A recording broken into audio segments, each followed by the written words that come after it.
program is a community program on purpose. So I am not an OT. Addie is not an OT. Jake is not an OT.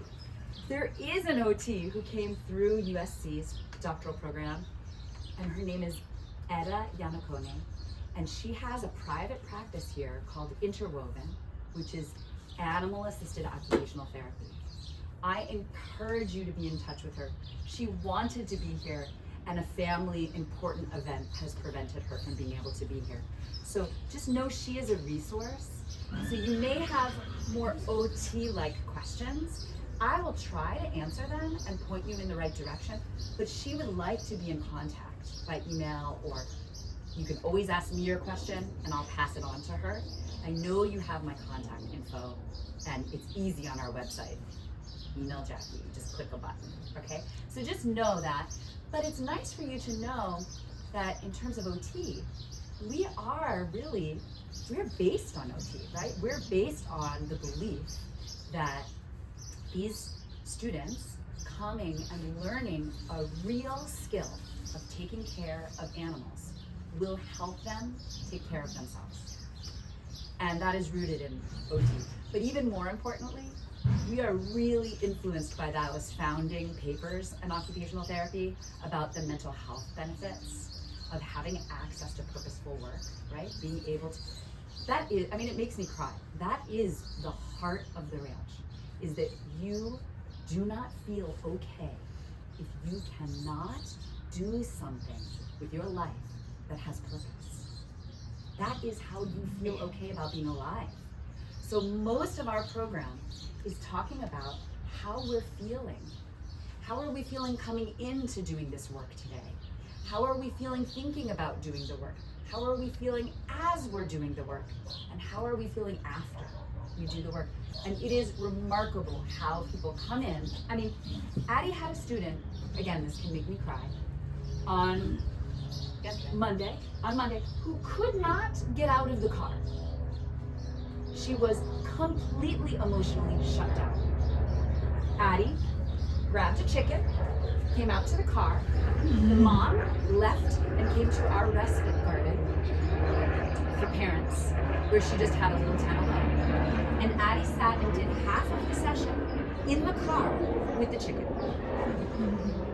And once the student connected with the chicken and realized, oh, the chicken needs to be fed. We've got to clean out the chicken's water and make its bed okay. She was able to get out of the car and come and not just take care of the chickens. She mucked out a stall. She groomed a horse, right? But all because she got out of her misery and decided to do purposeful work. That was the magic.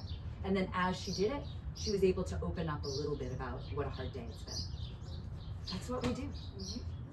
Right? That's what we do. And I know that's what you all do. That's probably why you went into OT. Yeah?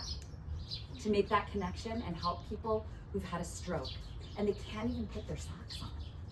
What kind of life is that? If you can't even take a bath, right? So we have students who cannot put on their own shoes, but they learn how to put on these boots because they have to learn to put them on, even if it's with a little assistance, in order to go take care of that horse that they love so much. So a thing that you must have to come to the ranch, there's only one thing. You must love animals. Without that, we are not the right program because it's not safe. If Addie has a student who's escalating, and she comes and says, oh no, the horses are getting worried because your voice got so loud. If that does not matter to the student at all, there is nothing we can do to make this work safe. Now the student might say, oh, but they're having trouble controlling their voice. That's fine, because then we'll say, hey, with your loud voice, let's go way over in the bushes. And they'll go over with their loud voice until they can get calm again, because they care. But without that connection, not the right environment, okay? So we get families who call saying, my child hates animal and abuses them.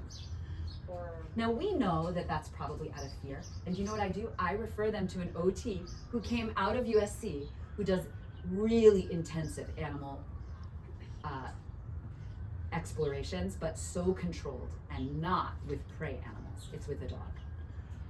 That would not be safe around prey animals. So do you understand what that word is, prey animals? They are animals who have a lot of fear that they are going to be eaten by us, because we're predators. Even horses. If you use a loud voice, a horse thinks you are going to kill it and eat it. And that's really the fear. It's that big. And so this is a special environment. The only predator we have is ourselves and the cats. But they don't really live here. We just feed them because they chase the mice away. And we're so grateful to not have rats and mice. Okay. Are there any questions about sort of what our program is about? It's clear. It's clear? Okay, great. So now, questions that people ask me often are, how do people find us? Mostly word of mouth. Or school. Schools. Principals. We have principals. counselors. Occupational therapists Mhm. who know about us and have a student who is not motivated in a gym setting or not motivated in a clinic setting. They're needing that outside motivation. Therapists. Therapists. We get kids who are referred for play therapy or talk fit therapy, but inside a room, they just Check out. shut down and they lack emotional language. So the therapist will send them here to do this basic work, learning the emotional language first about the animals. And then we refer back to the therapist. And often the therapist will do sessions just based on talking about the animals. Regional centers are starting to refer. Can you That is true. believe it? That's right. It's a miracle. Fairly recent. It's a miracle. And it's because of the self-determination. Because we're a community setting. Do the students know about regional centers? Maybe that doesn't matter. Okay, yeah. Anyway, there is some of that. Developmental pediatricians. Children's Hospital, their Department of Psychiatry, Department of Adolescent Medicine. Oh, I forgot to tell you, we serve a wide age range. So we serve our youngest students are mostly in interwoven with OT, and her clients, she has 2-year-olds. For the ranch program, typically they're 7 and older, although sometimes we have a very mature 5-year-old. We have had 3-year-olds. That was before Interwoven was here. And we just muddled through and did the best we could. Mostly in the pandemic when the families were so isolated, we just were welcoming people to give a safe place because we were able to open so quickly because we were outdoors. Can I ask about physical conditions? If someone has paralysis or CB or Yep. something like that. We work with them. Mostly Addie works with them. She's incredibly strong. So, and Etta, the occupational therapist, she did her project, her doctoral project. What is it called? That's a doctoral project. Her project on creating a young adult program for people who are much more dramatically impacted by their challenges, who need really assistance, maybe on both sides, even to do 1 scoop of mucking, assistance even to hold a carrot. And so now, and Addie was trained through that program, she has a real comfort level in helping people who have a lot more a physical component of their challenge. Does that answer your question? Yes. But still critical is that love of animals. And sometimes parents will say, I don't know because my student doesn't communicate. So we do an intake and we can feel it. I mean, when they're willing to work so hard to feed a carrot to a horse, they demonstrate with their willingness to push a wheelchair, almost like it's a walker, in the heat. That's demonstrating a real care and love for the animals, even without the words. What's your safety precautions? Tell me more. If a child physically disabled and he wants to touch a horse or just to be standing and come closer, is there any specific safety precautions for Yes. So we went through trainings with the American Hippotherapy Association, AHA. They're the group that trains OTs to use the movement of horses as a strategy, a treatment tool. We don't do that, but I went through level 1 and level 2 because of their safety protocols. And then there's a physical therapist from Ride On, another facility, named Joanne Benjamin, and she comes and does safety trainings with us. So you So- just focus on the child and on the animal too? 2 people. One person is focusing on the Oh. animal and even moving the animal if necessary, and one person or 2 people are focused on the child or student. So there's always a split. If you're going to be working with a student where safety might be an issue, then we split it. One person is on the animal and one person or 2 people are on the student. Because you cannot divide your allegiance. You can't both help the client and keep the animal safe. Did that answer your question? Yes, yes. And then there are all sorts of safety precautions about gaits, how you tie them up, if you tie them up, if it's better to hold them so that you can swiftly move, how to approach, where to stand that's the most safe, and that we do all of that. So it's at their shoulder is where we stand for the horses.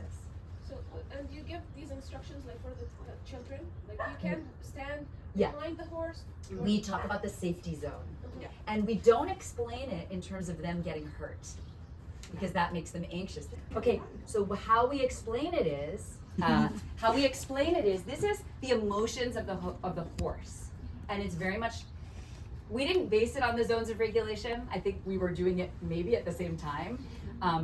But it was how we were doing it to keep ourselves safe. And so we talk about it. We don't stand behind the horse because it makes the horse worried. They're a prey animal and they can't see you because they're tied up. So we always want to approach from the side and front so they can see us. Their eyes are kind of big and on the side. And right in front, they can't see you. And right behind, they can't see you. And it makes them worried. What are you gonna do? So that's how we approach it. So if you lean on the horse, if it feels like a hug, that will make the horse calm. If it feels like a push, that will make the horse worried. So we do it all about the feelings of the horse because that translates to friends. Learning, I can't stand behind a friend because it will kick me. That's a terrible. That doesn't translate to regular life. So we're doing it to try to think, it's almost like theory of mind, right? How will what I'm doing affect how the other person feels? Or the other animal. We make sure that the session is child directed. Yes. But here we also have to consider that the animal is a factor which might affect, even if the child is interested in a particular animal, the animal might not be interested to be able to participate with the child in that moment. So how do you tackle that situation? Okay, so I'm gonna show you a schedule. This is a schedule, and this is a typical schedule, and you'll see everything is on Velcro. This student actually can read, but reading can feel a little bit like it's a test. So we have kept the pictures on so that there's a calm about it, like just a little reminder. And this person did an exercise that was called possible, not possible. So it's child-led. We came in, this is what we were planning to do today. What feels possible? Because it's been a hard day for them. And they put a P, or told us, and we put the P, next to things that were possible. But they always have the choice of putting not possible. And then what we do is we see, is there another team that could help us? Because the animal needs that care today. So we actually lead them through advocating, hey Jake, is your team available? It's not feeling possible for me to wear my boots today, so I can't groom the horse. Is your team available to help groom that horse, right? Now, we've trained our teachers to say yes, if possible, right? No. But it's the asking or the modeling that we can reach out for help instead of just going, I'm just not going to do it, right?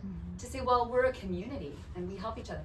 And then they might say, yeah, but ooh, we're going to run out of time. So then they might ask us to look at their schedule and see if there's something we could trade.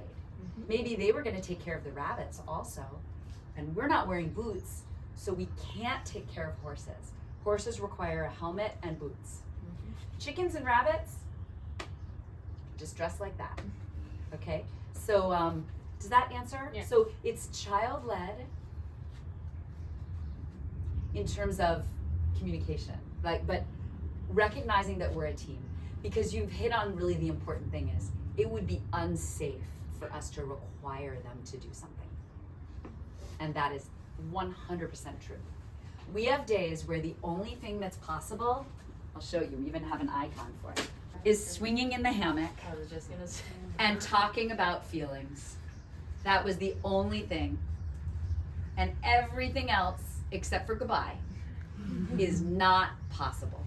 And so we go around and we give all of our chores to other people, and we go in the hammock and talk about feelings. But what's great about this is, once you're in the hammock, so let's say everything had been not possible, not possible, not possible, right? NP, NP, NP, not possible. We go and we swing in the hammock, that was possible. And while we're in there, we always have the schedule. And all of a sudden they go, you know what? I think the chickens look possible. So we just erase the N and out we go. So there's always possible and not possible it's flexible. You can change your mind. Does that answer? Okay. And we always hope. This person, everything was not possible, and then everything became possible. Is it like a day program to do like a couple of hours? Yeah, so what we do, because of safety and heat, and in the winter it's actually cold, right? Not cold, well, not cold compared to I think some of the countries that I'm looking at. No, but our lessons are 45 minutes. We have learned that is about how long people can stay regulated enough to care for animals. But we encourage, our sessions are on the hour. They actually start on the half hour because of school getting out, so 3:30, 4:30, 5:30. And then there's that 15 minutes of extra time in case someone is stuck in the car, in case there's traffic and they're a little late. So we have that wiggle room. So we ask parents not to schedule too close, needing to leave too fast, because maybe the horse that we're working with needed to finish eating or something like that. They typically start off typically coming twice a month. Most people then get into a routine of coming once a week. The reason we start with twice a month, we learned this in the pandemic. People became much more resistant to being so overscheduled. Do you find that to be true? So because everything shut down and then we got back to things slowly, people went, I don't want to be so busy. And the ranch is so novel. They don't forget it. It's really memorable. And coming every other week works very well, especially because many families travel far to get here. It's a long drive. Then they work up to once a week. Most want to come once a week. We have a ranch lesson program. That's the 45 minutes, typically twice or 4 times a month. Then for adolescents, we have something called Ranch Core, where they've learned in lessons and they're ready to come more often. And some of those people come even 3 times a week. It's true. And they usually stay for a full hour because they help get students ready. They help walk students out. They're like an assistant in the lessons, but they do their own emotional work as their little Ranch Core group. It's a little bit like a group program. We think of a group as 2, so it's not a big group. And then we have a young adult program, which is a little bit different, but looks a lot like the lessons. Did that answer your question? Yeah, thank you. I got a couple of follow-ups if that's all Yeah, right. yeah. How does your instructor-led service differ from the OT-led service that you mentioned earlier? Such a good question. So the OT-led service is, so if everything is not possible, we don't have a goal where we're going to modify the task so that it can. I have the greatest example. Let's say that our job is to fill the water bucket for one of the horses. That task is done by getting the hose and coming over and filling the water bucket and then carrying it with people and hanging it up. Because that's how that task is done. In OT, she might be thinking, ooh, a component is I want this child to be able to walk with a cup of water. So she's gonna have her student fill that bucket, going to the sink, getting 1 cup of water, walking with it, filling the bucket. We would never do it that way because that's not a ranch chore. That isn't in our work to do it that way. Similarly, she might have a student feeding carrots to horses using a tube and just getting it in the tube, and then the tube goes to the bucket because maybe they can't even yet lean over. We're not going to do the chore if the student isn't giving them, she has actually loaned us a few of her strategies, but we wouldn't come up with that. So she's really working on OT goals and then seeing how can this environment lead towards it. She might have a child pushing a wheelbarrow in the grass, just pushing it, right? We're pushing it because it's full of manure and we're dumping it. Does that answer? Yeah, so they're more there to like grade and adapt to work towards specific functional goals. For example, Thank you. That's it. And I got one more question. And she has students who come and are doing testing, and she has students who are coming and working on preparing a meal. We have a kitchen inside, right? Or doing the laundry, or things that are not in our program at all. She's more using the environment, but with a certain student, maybe they're working on things and they're grooming a horse and it looks a lot like what we're doing. She might just be more directive about how they're using their brush, how many brushes, that kind of thing. I got one last question. Oh yeah, ask away. In Australia, we have this thing called the NDIS, which is a government-funded body that will supply funding for therapeutic interventions and equipment for people with disabilities. Okay. So, for example, someone here might receive a referral and they've got this pocket of funding, and that's how they will pay for the service. How does it work here? Okay, so we are a non-profit. Does that translate? So we have a board of directors who fundraises, and using those funds, we pay for running the ranch and paying instructors and insurance and all of that. Then families turn in an assistance application, and it spits out, they determine an amount the family's gonna pay. There are a few families that pay nothing because they're financial. I feel like we should be paying for their gas to get here, right? So, but we don't go that far. And then there are families that pay a full price to come here. It depends on where they are. Even families that might look like on paper that they should pay a full price, our board gives them a place on their application to explain other circumstances. Maybe they are caring for grandparents in their home. Maybe a parent has just lost a job and it's not reflected yet in their taxes. So our board is made up of parents and really kind people who've been in their shoes. So they do it that way. In addition, families that have regional center funding, and regional center funding is for people with, it's a term that our team doesn't love, but it's called a developmental disability. We like to look at things more like you're having a challenge. It's just a really identity sucking negative term, but for our group has not embraced that terminology, but we work with it. And those funds can be used in different ways depending on what program the family is in. There are some students who can get funding even for OT through that. It depends on what program they're in regional center. Others are getting a pocket of funding and they can use it only for community-based services, not for therapeutic services. For therapeutic, they have to get it like through their school or through the other regional center programs. Is that answering your question? That's great, thank you. Okay, and then we have some families that are coming, like we had families who came whose houses burned down or were smoke damaged, and the family was in such crisis. And a therapist had mentioned the ranch.